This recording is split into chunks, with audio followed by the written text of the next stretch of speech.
if you see an a parent with an autistic kid out, don't judge. Come on now, it's hard. They have It is. behaviors. They're Yes. tired. There's a such a thing. Parents mask as much as their kids do. So give them some grace. Just because you're sitting there and they're like, they're just being a great parent. I'm like, they're masking. They are exhausted. Yes. You see that kid screaming? Send that parent somewhere and say, "Hey, I got your kid. Here, we'll just take them." It's and sometimes the adults have a moment. I have a meltdown every now and then. I can tell when I don't take my meds. Things fly out my mouth. Yes. But my coworkers know. So they're like, "Did you take your meds today?" I was like, "Whoopsie, going about my day."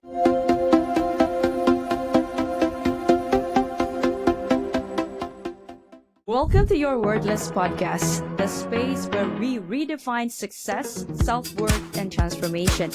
I am Nick Nieras, the soul-centered architect of transformation, helping you unlock your highest potential and build a legacy beyond limits. Now, whether it is self-mastery, career breakthroughs, or wealth creation, this is where change begins. Now let's dive in.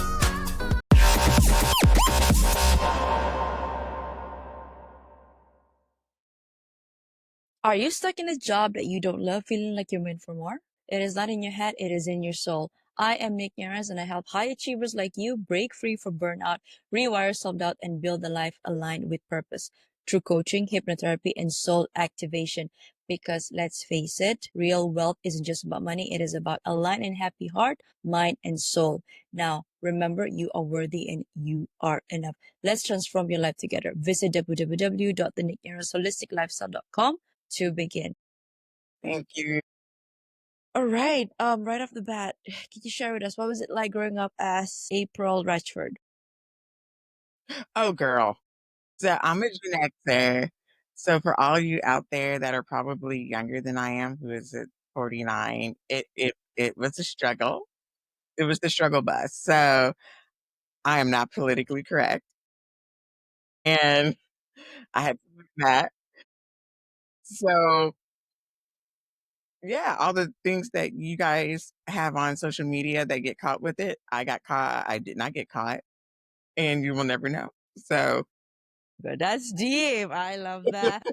Okay, obviously, my follow up question would be what is your backstory? so I was not always an occupational therapist. I started out as a trauma nurse. And when my son was born, he does have spina bifida, which people, when they hear that, they're like, "Oh my gosh." I'm like, "No, he walks in, he's fine. He's fine." It's the autism that gets him. So when I went back to school to get my bachelor's and master's in nursing, we figured out, yeah, he has autism. My sister pegged him. She was an occupational therapist before I was. She pegged him when he was about 2. And I was like, "Oh, are you sure?" She's like, "Oh, girl, no, yeah."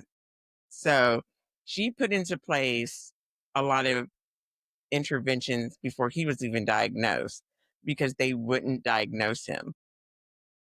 Why is And that? back in 2002, a lot of kids that are minorities, they just tended to say, you know, oppositional defiance, he just has anxiety, yada, yada, yada, because he was high functioning. So he was still social, even though he wasn't speaking to me at 2, he was grunting at me. I was like, he's grunting at me. But then we had my niece who was 7 months older than he was. She would just translate for him. She's autistic too. So you got one translating for the other.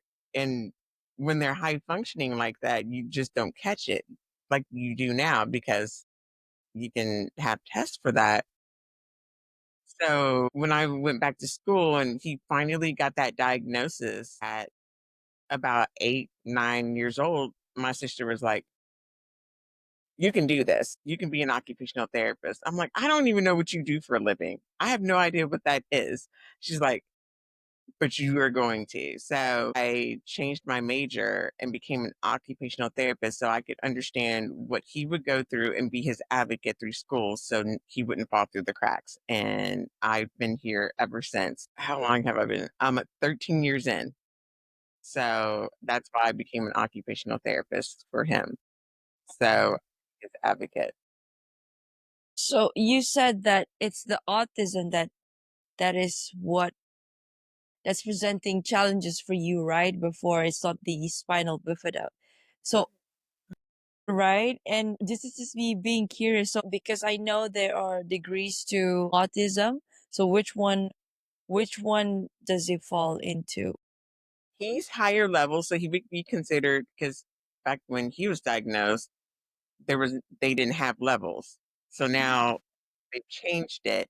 So he would be considered the level one, which is now they used to call it Asperger's or higher functioning autism. And he had the aspect of unusual social awkwardness.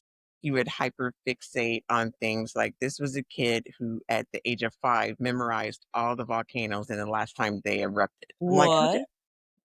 who does that? Or he would hyperfixate on passages in the Bible and memorize the whole Bible passages. I just wanted him to learn his ABCs.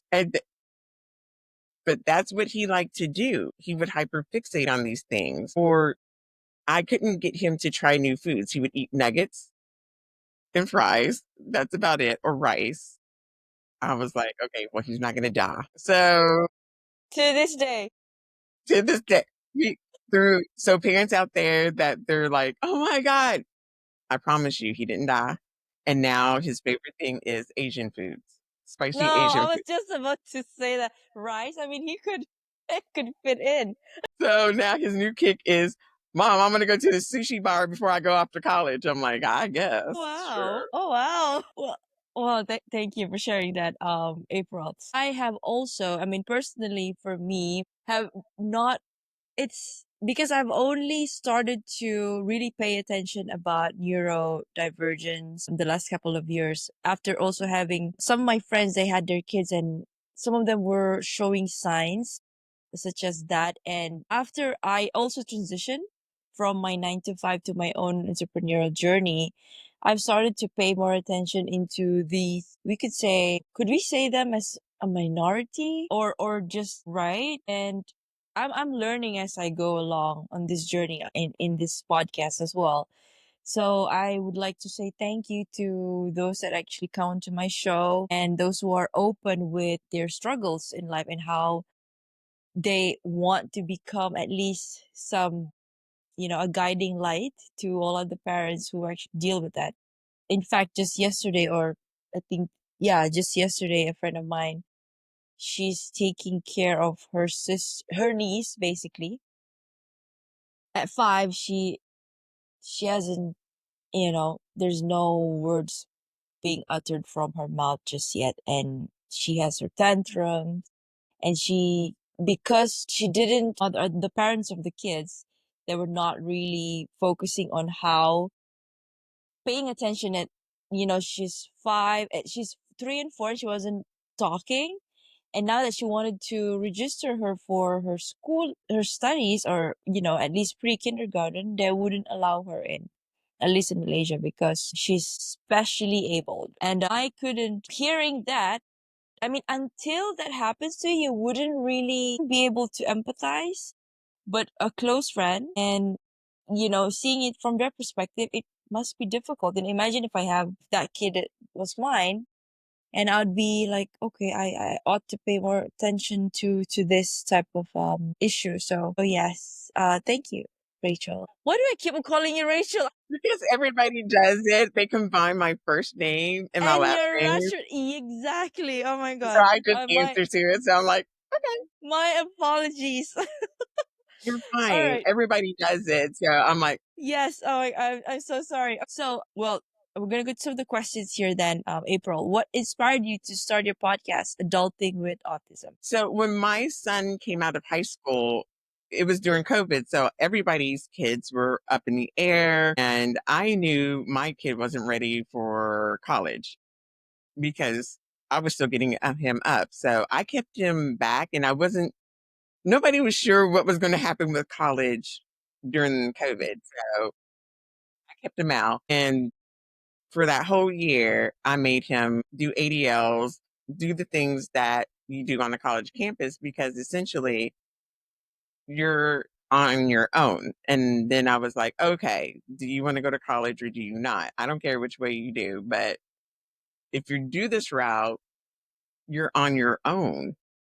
And he's like, well, I want to be a video game designer. I was like, Almost okay. every parent's nightmare. Yeah, yeah. And I'm like, this is a lot of math, this is a lot of science, this is a lot of responsibility. I was like, okay, okay, okay, okay. All right. So, and this is the problem. The problem is when he came out, there was no transition. There was, because everybody thinks that I'm an occupational therapist, I must know all. Know And I your was like, way no, around. my Yeah. specialty is geriatrics. That's what it is. So there was no OT there to say, hey, here are some schools that would be really good, or here's some programs that might be really good. I'm just going by, basically, we're not going far from home. He needs a smaller campus, and I want him to do what he wants to do. And I knew a big campus, not going to be well. Because my older nephew went to Florida. He was able to do it. He's autistic. He went to HBCU in Florida. He's in computer science. My niece was at a school here in Kentucky. She's autistic. I was like, okay, let's send him with her. And so if he gets in big trouble, she's on campus. It had a video game design program, and I figured, okay, this girl has an OT program. It can't be horrible. That was a dumpster fire. There was a lack of supports. And I even set him up with student accessibility, and he even had, like, my student advisor when I went to college even took him under her wing because she was the president of the student accessibility. Yeah. Wow. Yeah. So she did that as a personal favor to me. Listen, people, it's who you know. Connections. When you Connection. graduate from college. Never. So Yes. she took him under her wing, but it's so disconnected that when he failed out of college, she didn't even know that he was on academic probation and failed out. There was nothing. And I was so frustrated and so upset and so pissed off. I was, and I was like, on top of that, financial aid is so difficult in the United States to understand. And I was supposed to be his financial person that they contacted. That on top of that, he didn't have enough money to even go for that semester. And no one contacted me. So I had to go onto campus and rage like a lunatic. And when I mean rage like a lunatic, I was like, so now you're going to make me show off like an OT and call you out. And so I got frustrated, and I'm like, if this is happening to me and I'm an occupational therapist and this is my kid, how many other kids fell through the cracks with their parents? And how many other kids are going off to college and their parents don't understand the loopholes? And so I started a podcast. And then I was like, well, because here in Kentucky, there's not enough resources for them to transition because of our rural community. And I'm like, how many people in the world does this affect? Because it's a global issue, because Yes. autism doesn't end at 18. So if we're having this kind of problem in the United States, how many other parents around the world are having this problem? And Exactly. so I started a podcast to help other parents. You're not by yourself. It's okay that your kid is still at home. My kid is still at home and he's 23, just now going off to college. You didn't fail. Maybe the system failed you and not supporting you. So here I am, 18 months later. I left home when I was 17, but I'm back in my parents' place and I'm 35. So there is nothing wrong with staying. Yeah, exactly. I've always, at least Life always finds its way to humble you. So not to say that, by 18 you're gonna go your own merry way and not, think about not go back to your parents. Let's just put it that way. So you will come back, and it's best that you keep good relations with your parents, at least for me. But anyway, April, I thank you. So, I mean, you've come a long way. And when did you start your podcast? And what was your journey with that podcast like? I started January 1st, literally ran my trailer in 2024. My first episode was that Friday. And I kept hemming and hawing about it. And my fiance threw a mic at me and said, "That's all you need." Precisely we want to invest in what $3,000 just to get the state of the art Right. I was equipment, like, but "Well, I don't know anything about podcasting. I don't have this." He said, he just like, "That's all you yeah, need." yes, yes, yes. And I mean, okay, this is your space. Please tell us. I mean, the achievement. So if anybody thinks just this awesome, no, girl, no. You are, but you are though. You are. So I started out like trying to figure out, what am I going to tell these parents? How am I going to make this a long enough episodes? And it just builds. First, I'm like, okay, what do adult kids need to know? What do parents need to know? And then I was like, well, okay, how big of this gap does it need to be? I'm like, okay, 18 to 36, that's a good range for young adults. And then I'm like, well, crap. That's a lot of adulting. What do we do as adults? Relationships. Yes. Oh, and then I thought about it and I'm like, well, then we have to include parents, because not only are the kids transitioning, their roles are transitioning as parents. So that's a whole new aspect, because they're probably thinking, I'm going to be an empty nester, kick this kid out. I've dealt with this kid for 18 years. I get some peace and they're still in your house. And that's a whole new dynamic, because now you have an adult. They're not your kid anymore. And you're burnt out. They're burnt out. And I'm like, well, that's a new episode right there. And then I found Podmatch that Mm. had guests. And I'm like, this is awesome, because I'm getting new aspects of, not only do people with autism have aspects of mental health, they also have crossovers of ADHD on top of it. And then relationship issues. They want to date. They want to be out on their own. They want to go to college. Well, what if they can't go to college? There's transition programs. Well, guess what? They still need jobs. They need to learn how to budget. Parents need to learn. You've got to let them go and let them fall on their face. And kids have to learn, you may not be ready to live on your own, and you're going to have to live with your parents, and y'all are going to have a come to Jesus moment in the house. Oh yeah.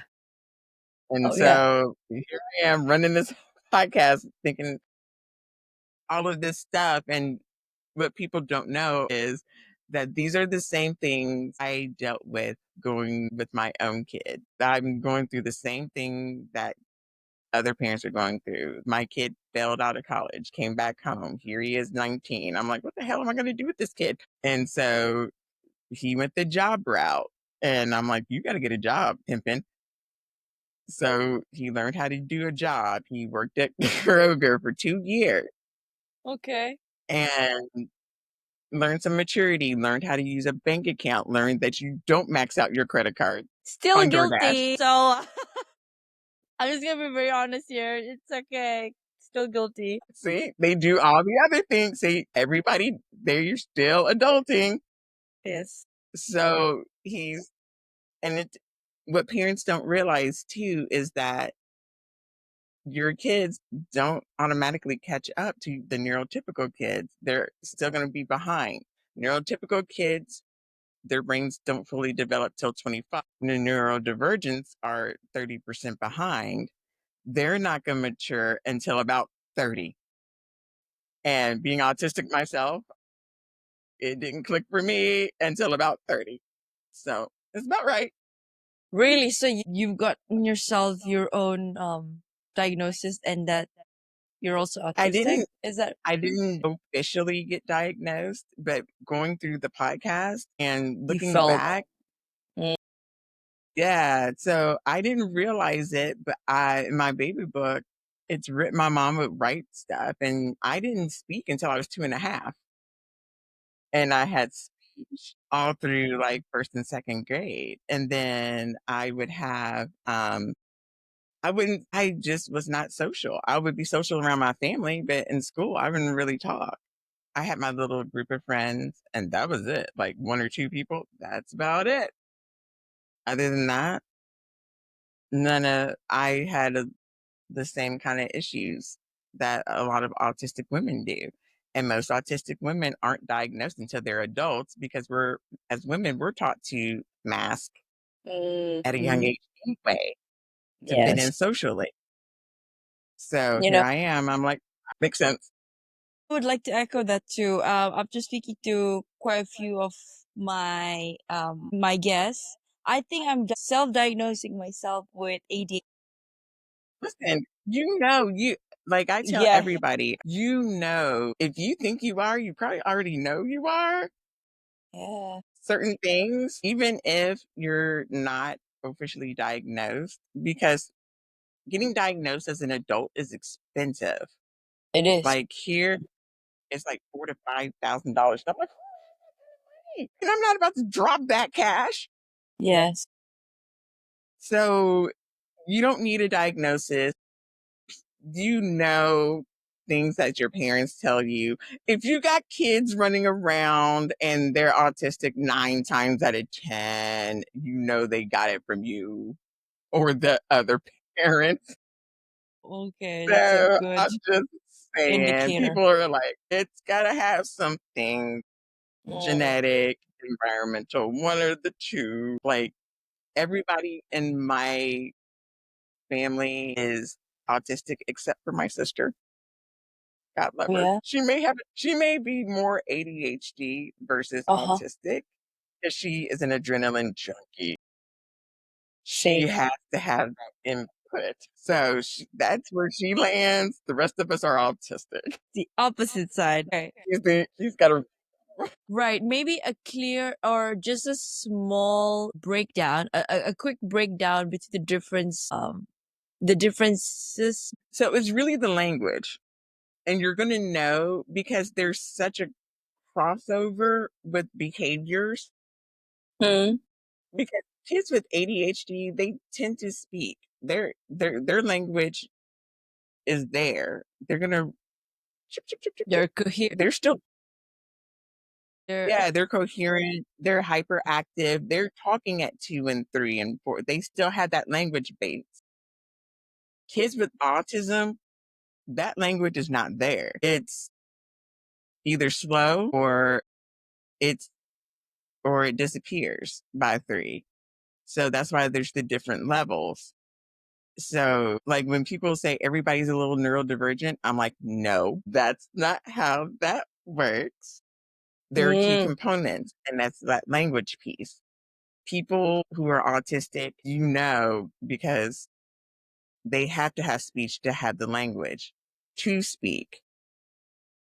Kids with ADHD, they do have that language and they're talking, and usually they have ADHD. They are specially diagnosed by psychiatrists. They shouldn't be diagnosed by pediatricians because someone alerted to me who I interviewed on my podcast, and it makes sense.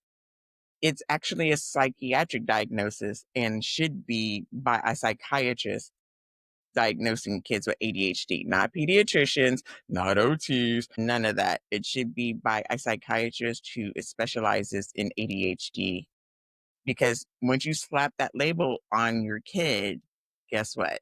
It limits them and you don't know why their capabilities. why would you say it limits them? Because I don't know what has happened to the world, but you slap a label on a kid and they don't sit there and play to the kid's potential. They want to sit back and say, well, this is wrong, so we got to fix it. I'm like, why you got to fix it?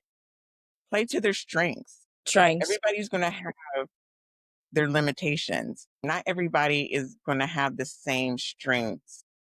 So, what do you want to do? You want to play into what's their strongest gift. But then when we put these labels on these kids, we don't let them have the sky is the limit. We're like, oh, you can't do that because you have this. Yes. Could you imagine what would happen if somebody told me I was autistic? I wouldn't be an OT. I wouldn't be where I am. I wouldn't have that fire or that drive. So you got to, it's like a catch 22. Like, do we sit there?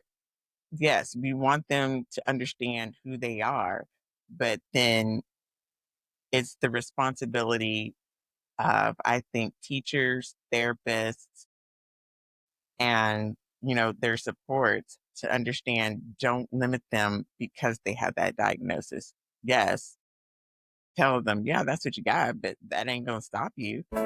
Hi, I'm Nick Nieras, your host of the Your Worthless podcast. Now, if these real raw stories hit home, don't wait. Please follow, like, and subscribe my Spotify and YouTube. For bite-sized inspirational reels, follow me on Instagram, TikTok, and LinkedIn. Don't wait. Your transformation starts today. Thank you, and bye for now. Mm. Coddle them, let them fly. They have to fail in order to learn. That's how they walked. That's how they crawled. We let them fail to walk. Why wouldn't you do that for the rest of the things in their life? I mean, yes, 1000%. And I want to echo on the part where you said, could you imagine what would happen if a kid, if you were diagnosed earlier on and you wouldn't, that would automatically limit your, at least in your subconscious, that, oh, because I'm labeled as such, I am not capable of achieving things, or things that normal kids can, or could achieve, right? But now, I mean, in hindsight's 2020, you have kind of, diagnosed yourself with autism, but you're making better choices because you're equipping yourself with knowledge through podcasting, Right. and right, and speaking, all those other resources, and also raising your own kid who is diagnosed with autism. So it's about, there's no, I mean, probably before we're not so, how do I say, it's not out in the open, but right now it's almost all information are within our fingertips, and all you have to do is just go out and reach out and speak to people and read. If you're not into speaking, read, research online. Yeah. Right. And there's huge communities. Like when my oldest nephew was born in 97, my sister automatically knew not to have him tested. She knew he was on the spectrum. She was like, I'm not going to do it because they're going to slap a label on him. And then he already has dyslexia.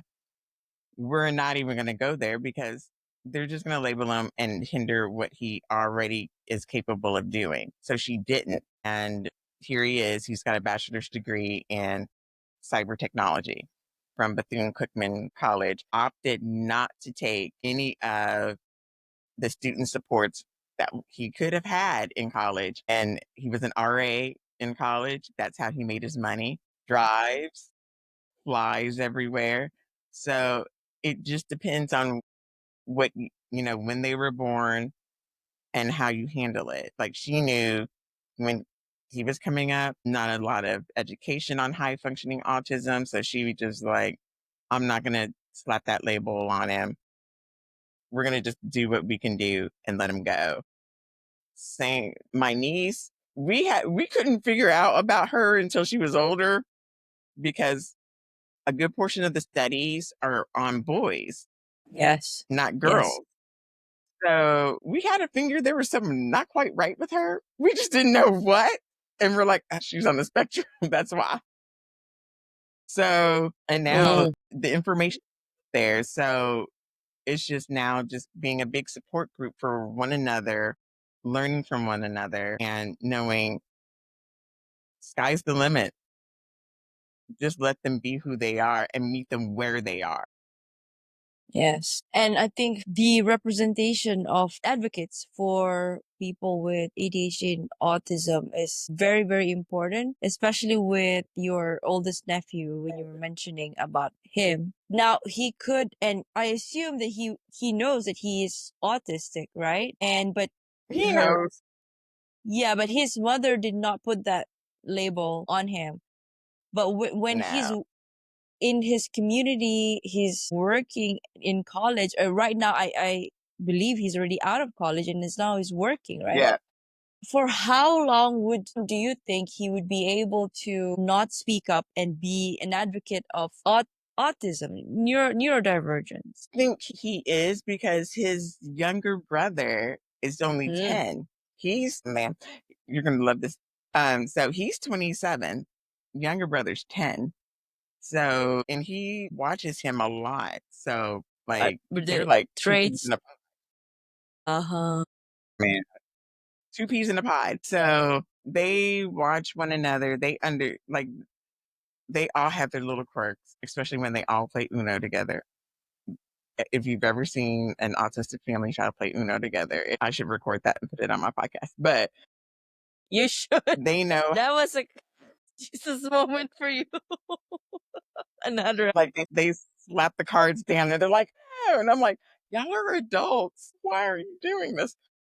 But it's really how each person with autism views themselves. Like, they know That's how to right. advocate for themselves, I love that. whether they want to be whether they say they want to be known as an autistic adult or just a regular adult.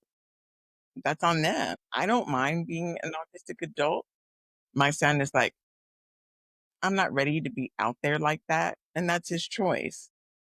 Yes. So, where their advocacy lies is where their comfort level is. Readiness. And really, if we teach them younger to be their own advocates, they might feel safer to know their voice. Okay. I love that. That's a good point. To start with, my next question: how do we create safe spaces? That's going to be a hard one simply because there's no easy answer. Because some people will want like it to be really fast and be like, everybody should do this. And I'm Effective, like, yeah. well, It doesn't work that way. that doesn't work that way. But it's going to be a conversation on both sides and it's going to have a compromise because old systems are in place and you're going to have to understand that it takes time.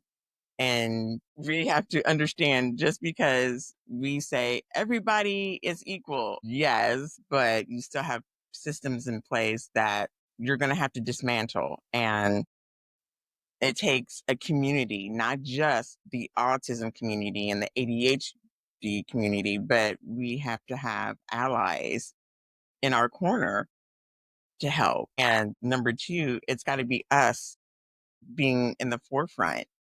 It can't be people speaking for us. Like everybody wants to speak for us and say they need this, and I'm like, listen, we can speak for ourselves, That's but right. it's no easy conversation.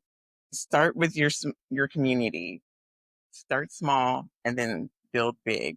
Like if there's nothing for autistic young adults to do, build something for them to do, like a club or maybe an area where you're like, okay, they don't understand how to get a job appropriately. Maybe we should create a community center just for them so we can bring in volunteers so they know how to role play, things of that nature.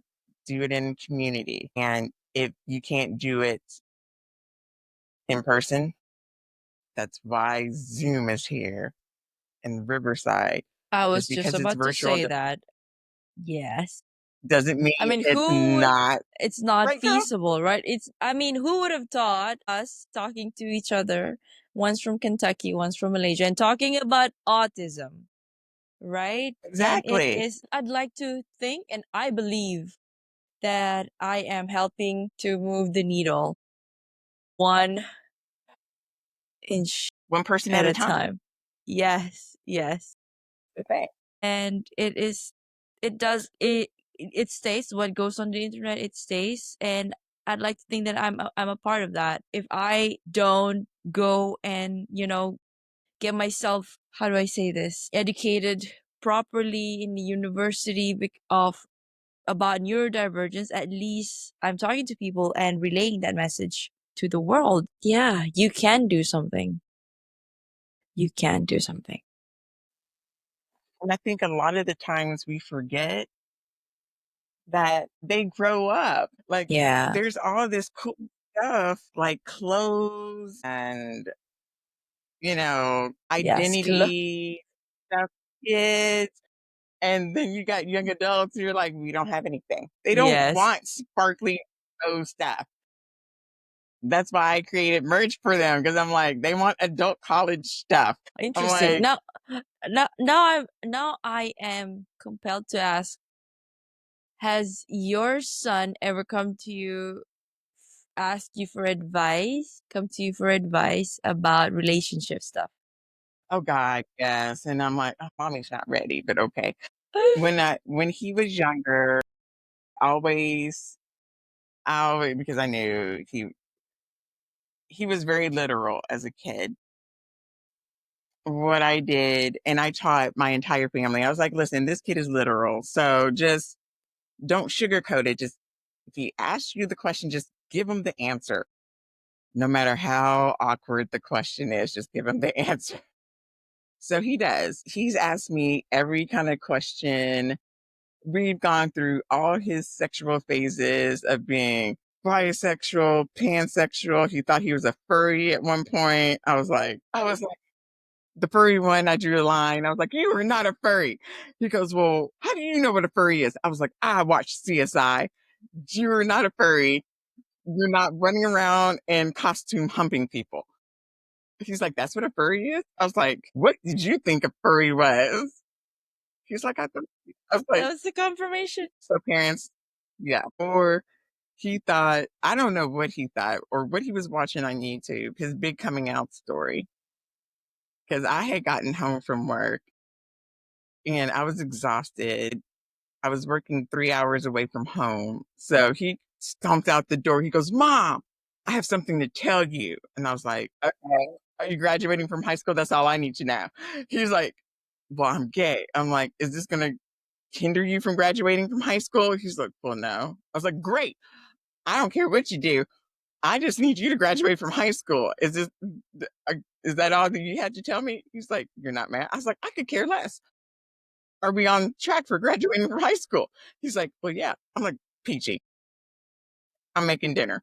So that was he was like disappointed that I was not going to do this big KJ. extreme. Yes, he was waiting for the The big, deets, yeah, yeah. yes, he was waiting for that YouTube moment of mom broke down on me. I was like, listen, I need you to stay off YouTube or whatever you're doing on Discord. No, I need you to graduate. That's what you to do. So, okay, so do you know his group of friends, his circle of friends? Does he have He any does friends? have a Uh-huh. circle of friends, and a lot of them are on Discord, and parents don't knock it. At first, I used to knock it, but it's really hard for autistic young adults to really go face to face because it's the rejection's so hard. And when they're young adults and they don't have college, what are they going to do? They get on Discord, and those friends become lifelong friends. His friend Ari has been with him since middle school. So I've known her since that long. Those two run my Discord. I don't run my Discord. They run my Discord. They're on your Discord. They run my Discord. They design my Discord. They do my Twitter. No, not Twitter. Twitch. Sorry. See, Twitch, yeah. I don't do any of that. You just speak, So I just put up the information and they just do whatever they do. They're like, hey, so the bots and the mods, and I'm like, go figure it out, speak English, or, go sort that out for me, exactly. please. I'm like, yes, y'all do all that. I don't do any of that. I do good to sign on. But a lot of the young adults, that's what they do for friends, and they're real friends. And in their heads, those are their friends, online friends. And eventually, if they do drive and they want to meet their online friends, do it safely, people. I'm just saying. But Personal let reminder. them meet their yes. Don't just jawn off to like some country like Malaysia and not tell your parents. Yeah, yeah, well, yes, yes. Well, at least if you do want to go, bring your parents along with you. Right. Bring your parents or make it a trip. A parent, But yeah. parents don't hinder them from meeting people around the world. It's a good thing. Or let them travel. It's good for them. I just talked to another guest that her son finished college and he took a whole group trip and went to Australia No, and he's autistic. that's So nice.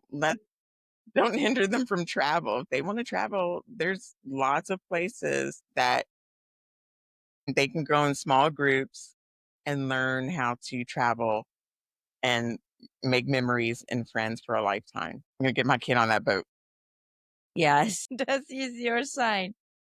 Okay, April, what resources would you recommend for autistic individuals looking to build life skills and independence? So you can still harbor skills from occupational therapists. You can go to speech therapists still because they do help with your executive functioning. And of course, OTs can help with your life skills. You can actually go to mentors and coaches that specialize in neurodivergency, and they can help you get your life in order. It just depends on what you want to do first. That's the key. Not what your parents want you to do. You have to figure out what you want to do, then go from there. And parents, you have to let them decide. Do you want them to go to college or do they want to go to college? Because college is not always the end all be all. They could be perfectly happy and make a lot of money if they learn how to invest their money correctly and budget correctly. And all they have to do is maybe work at Kroger or work a job.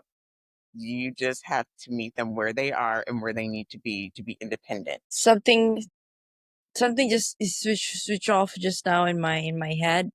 What how do you manage this feeling of when you look at your son, or if you ever felt that way? Or maybe parents would look at their kid and say, "What is this my fault?" Do you have you ever had that thought before? Yes, yes. I've had my many meltdowns of crying Yeah. fits, and parents should never blame themselves, not ever. You've done a wonderful job, parents. You have done fabulous. Nobody could have done a better job than you. So give yourself kudos. They're not dead. If they are sitting here with you and they are healthy and they are still wanting to get out there and see the world, you've done great. You just have to help them get to that extra step. And what we didn't tell you was sometimes they just need a little bit of extra help. And that's where the gap is. And that's where I'm trying to help close that gap. So I'm just trying to bring resources to parents that can help close the gap or other young adults that are like, hey, I'm in the wrong field. I thought I liked computers, but I really want to go into healthcare. I'm like, kudos to you. I wouldn't do it, but no, I am in healthcare. Yes, although you are not But you there. can pivot. You can pivot your life. You can change your life. You can have relationships. So, but and if you don't have the money, my goal, I promise you guys, my goal in the next 2 years is to build a foundation that you can apply to my foundation. And if you need the money, I'll have it for you. No amount, unlimited. If you need to go to an $80,000 program, I got you. That's my goal because I know how Wow. expensive it is. Yeah. Yes. And you're hearing it live here, guys. I mean, it is pre-recorded, but yes, you're hearing it live here. I would That is love to be a my part goal. of that. I would love to be a I have part of my that foundation. foundation name. I have the mission. I have no idea how to run a foundation. I'll figure it out. You'll But figure it out. Yes, I'll figure it eventually. out and hopefully it'll get done and you Oh my guys gosh. will have enough money in that foundation for parents. You can send your kids to that transition program. Start a transition program in your country of choice, wherever. Import those therapists or teachers. And that way there's resources on every continent. My goal. Wow, what an inspiration. You woke something up in me, April. I have been trying to find what work can I do, a foundation. I also would love to set up a foundation, but make it my own. But my one of my values is education. So it's probably something that I need to look at too. So thank you. Thank you for being that messenger. You're All so right. welcome. Thank you very much. A few more questions, April. So how can employers create more inclusive environments for autistic employees? So get rid of the questions. Like, listen, you want somebody who can do the job, right? Mm-hmm. Why do they have to be a part of your social environment? They don't care about Vicky having the baby. But you want someone who can do the job. It doesn't matter the personality. If they can do the job for you, just be as descriptive about the job as possible. Quit being vague. If you ever look at job descriptions, they're the most vague pieces of paper ever because they want this cookie cutter kind of vague thing. If you're descriptive about the job, you will find your person and be flexible. If they can't handle being in these loud social environments, but they can do the job at home, let them do it at home. Because I had a guest, Thomas Derry, who is a businessman who created 3 car washes in Florida, all run by neurodivergent, autistic, ADHD people. Not a single one is neurotypical, not a single accident. They're the most loyal people and Mm. accident people. And he's done this. He's got a book and solid numbers. They will not leave their jobs. They are the most safe people if they know explicitly what you want them to do. My kid worked in the deli slicing meat and cheese, never cut himself, never had an accident, nothing, never came home with a scratch slicing meat from a meat slicer in 2 years. My fiance cuts himself on the regular with a knife. So if that tells you anything. And I can attest, like, I'm fiercely loyal. Like, I may not be loyal to companies, I'm loyal to people. So most of my DORs, my directors of rehab, I'm fiercely loyal. Like when they call, I'm like, okay, yeah, I'll do it for you just because you're my DOR. Now, if it's a company I don't like and I don't like you, I'm gonna be like, no, I'm not working. No. But my DORs, I've been with them since, gosh, a good 5 to 7 years. Like they've switched companies, I've gone with them. So they will bring me with them onto their new companies. So think about it. If you can have that kind of loyalty and you treat them with respect, you can build a solid foundation. Just understand there's going to be some nuances. And if you met one autistic person, you've met one autistic person. We're not all the same. That's all you got to do. Just be direct. Give them good feedback. How can neurotypical individuals become better allies and advocates for autistic people? Be better supporters. You don't have to necessarily speak for them or speak for us. Just understand that we have our flaws just like everybody. We don't mean to offend. Just be there and, just pull us aside. Just say, hey, I see you're having a moment. Do you need some time? Like, you don't have to baby us. You don't have to sit there and talk down to us. We are adults. We understand. We, we can take all of this in. I have a freaking degree. So, And a master said it. like, I pray, like, I mean, we just had someone in our country mention that, some I of us love can't how have you're, families and take, I love, and, can I have my tax money back, please? But listen, we're not all the same. Don't treat us all the same. Like I said, you met one. You met one. Don't assume. don't Number generalize. two, right. And number two, if you see an autistic, a parent with an autistic kid out, don't judge. Come on now, it's hard. They have It is. behaviors. They're Yes. tired. Yeah. There's a such a thing. Parents mask as much as their kids do. Hmm. So give them some grace. Just because you're sitting there and they're like, they're just being a great parent. I'm like, they're masking. Hmm. They are exhausted. Yes. You see that kid screaming? Send that parent somewhere and say, "Hey, I got your kid. Here, we'll just take them."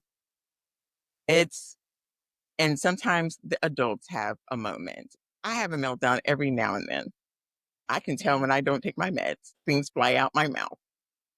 Yes. But my coworkers know. So they're like, "Did you take your meds today?" I was like, "Whoopsie, going about my day." So, okay. I mean, you said it, you said everything that I needed to hear today, and I'm much more equipped with my knowledge. I increased at least 1% from yesterday in terms of my knowledge about neurodivergence and ADHD, autism and ADHD. So thank you, April, for your sharing, for your candidness, for your honesty about your own story. And what's exciting for you after this? What's next? What are you working on? Word. What am I not working on? So the next exciting thing is my kiddo is moving into his dorm at Marshall University August. So we're working on getting him ready to go. So guys, if you think your kid can't go to college, you Are can you definitely get them to excited? college. And he is part of the Excited and herd. ner- Yes, okay, so super that's the excited. excitement. I love it. That's Okay, my excitement. And I'm excited about my merch store. Happy for it. your merch store? Yeah. Yeah, I have like Oh, very neurodivergent. congratulations. Okay, okay, so I would want to include that in my show notes. Where can they find you and your merch, April? So you can go to my link tree. It's the weirdest thing. Link tr.ee/, adulting with autism. And it has all my links and my merch store. And it's pretty cool because I've made really nice sayings just for autistic young adults because you won't feel like a kid. It looks like college wear. My son actually has Digs them. shirts that he can wear on campus and feel proud. Yep. And you Okay. can have stickers. I love stickers. Stickers. Me too. All right, April, we're gonna pivot to a self-worth question. Because my podcast, the essence of it, we talk about a lot about self-worthiness. So my question to you, how do you define self-worth? And do you think it fluctuates? And if it does, how has it evolved then, your own definition of self-worth? To me, self worth is owning your own power. Nobody has the right to tell you who you are and what you can do. And it will fluctuate from time to time. And it just depends on the season of your life. Like when you're 20, your self worth will be questionable. But as you gain your experience and you gain your confidence, your self worth will grow and it will get stronger. Know and your values, and it will change. And you will stand in your strength and know your self worth, but never, ever, ever underestimate yourself. And don't ever let anybody else dictate your self worth. Amen. What is your heart's greatest wish? Listen, my heart's greatest wish, I am going to make it to Seoul, Korea by my 50th birthday in March. for you. And so it is. It is out in the ethers, out in the open, and it will be done. I'm going to do it. It will Yes, be done. yes, yes. I love that. Whew, okay. April, if you could create a quote right now for you to leave to the audience, listening, and the world as your legacy, what would it be? That's hard. It is not the first time You know what? somebody said that to me. You know what? I am going to do what I always say on my podcast. This is my quote. Keep fierce, keep focused, keep adulting with autism. Mic drop. Okay, this has been so wonderful, April. Now we've come to the tail end of the interview. Do you have any last message to our listeners? To all the parents and the autistic young adults out there, you are not by yourself. There's a whole global community out there. You just got to find us. I just want to say thank you for the work that you do, for continuing to advocate for autism, and for just being that beacon of light in the world that is seemingly very dark right now. For our listeners, this has been your Wordless. Read that again. The juxtaposition of your very soul. Now, if you've ever felt wordless, remember you are not alone. Your soul chose to be here to matter. And for that reason alone, you are worthy. A huge thank you to you again, April, and to all of you for listening. Until next time, I am Nick Nieras. Keep shining, keep growing, and always remember you are worthy and you are enough. See you in the next episode. Thank you, April, again. Thank you. Love this episode? Now, transformation doesn't end here. Head on to at holistic.lifestyle_with_Nick. That is on my Instagram. Or head on to my website, www.deniaraswholisticlifestyle.com for more info on my coaching framework, which is the Worthy, Authentic, and Abundant Framework, digital guides, and my upcoming events such as retreats and master classes and workshops. Now, I also do intuitive readings where we get to check on your soul path. And if you're also wanting to check on your energetic alignment, I have done that too. And I offer that kind of services. So, my question to you is, are you ready? Because I am. Let's create your next. Good evening to you, April. How are you doing today? I am awesome. Well, I'd like to say thank you for saying yes to be interviewed today and for coming on to my show. I'd like to introduce myself to you formally and to all of our listeners tuning in for the first time and or returning subscribers. My name is Nicolette. I am the creator for the podcast titled You're Wordless, full stop, read that again, full stop, the juxtaposition of your very soul. Now, today we are gonna be talking about empowering autistic young adults and how to help their parents tackle those life challenges. Now, I'd like to introduce you first, April, to all of our listeners, and then we can get right into our conversation. Absolutely. Thank you for having me on. Thank you so much. Hello, everyone. We have April Ratchford here with us. April is a passionate advocate for autistic young adults and their families, an occupational therapist, and a mom navigating the unique world of raising an autistic son. Through her podcast, writing, and speaking, she aims to shine a spotlight on the lack of resources for autistic individuals after they turn 18. Now, her mission is to empower autistic young adults and their parents tackle life challenges with resilience, confidence, and a sense of community. Well, welcome to the show, April. And if you can't find what you're looking for, come find me and I'll find it for you. Or I'll be your friend. Look for my Yay. son's Discord. He'll be your friend. That's right. That's right. Yes. And I have a friend now in Kentucky. That's you. You do. You need to come to the work. And Listen, you girl, too, when you're in you better be careful. Malaysia. I'll come to Malaysia. The first I say you better be careful. I'll be in, come to your parents' house in Malaysia and be like, knock, knock. No, They I come. mean, really, I really hope, because most of my 98% of my guests are from the States. I tell them like my home base is in Malaysia, but I do travel to the States. So if they say, I hope the first person that comes to mind when they say Malaysia is me. So I am the ambassador and I have the duty to to represent my country and say, okay, this is Malaysia. We're very nice people. Although I cannot say that for the whole country, but we're generally nice people. And we have this thing we call Malaysian hospitality. So I hope I did impart some Listen, of that I'll take you Malaysian up on it. hospitality. I'll be like, oh, Okay, Seoul and Malaysia is about 5.5 hours away. While you're at it, girl, perhaps listen, you could visit I Southeast can Asia. travel that. All right. Well, when you Kentucky, we'll show you Southern hospitality here with some bourbon and some horses. I am taking your word for it as well.